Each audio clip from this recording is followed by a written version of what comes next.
Comme convenu, le lendemain matin à 8h, les 4 hommes se rendirent dans le running.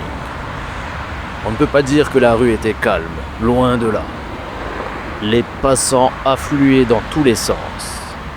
Impossible dans ces conditions de faire un coup tordu sans que quelqu'un le remarque.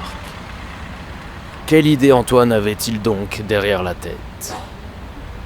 Antoine, Tols et Pierrot semblaient attendre quelque chose, statique, sur un trottoir.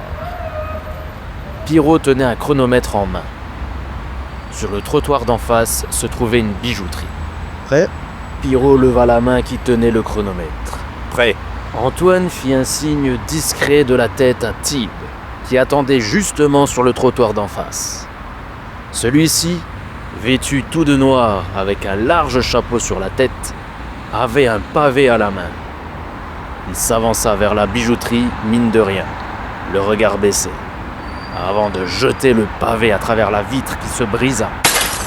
Une sirène d'alarme retentit. Tib s'enfuit en courant et Pierrot enclencha le chronomètre.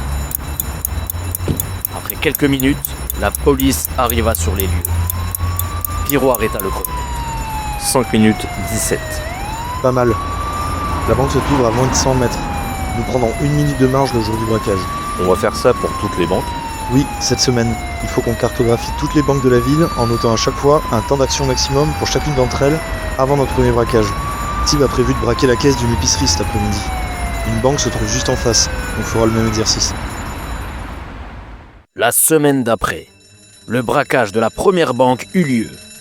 Chacun des 4 amis portait une cagoule et avait un rôle bien précis à remplir.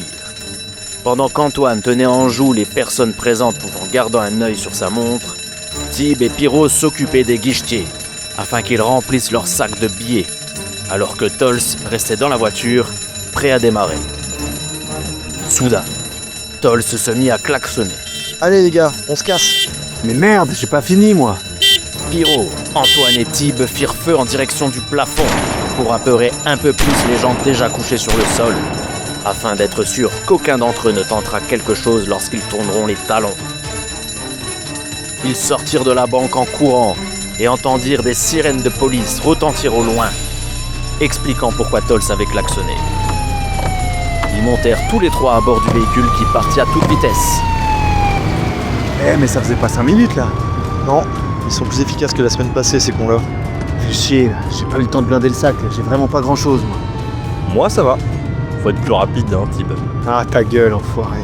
Non mais c'est franchement déjà pas mal, on fera mieux la prochaine fois.